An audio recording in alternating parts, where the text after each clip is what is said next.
മര്യാദയ്ക്ക് പോകാൻ. ഈ ചെത്തിയ മുറ്റത്ത് കയറി പോകരുത്. കാട് പിടിച്ചേർന്ന് ആരടാ പുല്ല് രാവിലെ വന്ന് ചെത്തി വൃത്തിയാക്കിട്ട്? ഇറങ്ങിക്കോട്ട്. ഞാൻ ഇറങ്ങിപ്പോയപ്പോ ഞാൻ വരത്തില്ല. ഞാൻ വരണ്ട, അന്തസ്സുള്ളവൻ വരണ്ട ഇവിടെ. ഞാനൊരു പുരുഷനാ. ഞാൻ പിന്നെ ഒരു പുരുഷനെ സംബന്ധിച്ച് ഏറ്റവും വലിയൊരു സാധനം ഉണ്ട്, എന്തോന്നറിയോ? അഭിമാനം. അഭിമാനം എനിക്കുണ്ട്. എനിക്കത് പറഞ്ഞതാ. ഞാനല്ല കേരളത്തില്ല. ഞാൻ എന്റെ അണ്ണ, ഞാനൊരു കാര്യം ചോദിച്ചോട്ടെ, ഇയാൾ ഒരു ഭർത്താവാണോ? ഒരു ഭർത്താവ് കുടുംബത്തില് എന്തെങ്കിലും ഉണ്ട്, ജോലി ചെയ്ത് കാശ് കൊണ്ട് തരണ്ടേ? ഇയാൾ 5 പൈസ വീട്ടിൽ തന്നിട്ടില്ല. അതറിഞ്ഞില്ലേ? പോകാൻ പോണ്. എവിടെ? ഗൾഫില്. ഗൾഫിലാ? ബ്രിട്ടീഷ് കമ്പനി പണി കിട്ടിയവന്. ബ്രിട്ടീഷ് കമ്പനിയില്. ബ്രിട്ടീഷ് കമ്പനിയില് ആണെന്ന് ഗൾഫിൽ പോകാൻ പോവാ. ചേടാ, ഇതെന്നാണിത്? ഈ ബ്രിട്ടീഷ് കമ്പനി പോയിട്ടേ ഇംഗ്ലീഷ് അറിഞ്ഞു കൊടുത്താൽ ഇങ്ങനെ എങ്ങനെ സംസാരിക്കും? എനിക്ക് ഇംഗ്ലീഷ് അറിയാം. നിങ്ങൾക്ക് എന്തോ ഇംഗ്ലീഷ് അറിയാം? അത്യാവശ്യം പിടിച്ചിരിക്കാനുള്ള, നമുക്ക് ജീവിക്കാനുള്ള ഇംഗ്ലീഷും കാര്യങ്ങളൊക്കെ എനിക്കറിയാം. എന്നാ നിങ്ങൾ അത്യാവശ്യം പിടിച്ചിരിക്കാനുള്ള ഇംഗ്ലീഷ് ഒന്ന് പറ, ഞാനൊന്ന് കേക്കട്ടെ.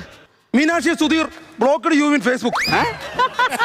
ലച്ചുശ്രീ blocked you in Facebook. Sukanya Rajan blocked you in Facebook.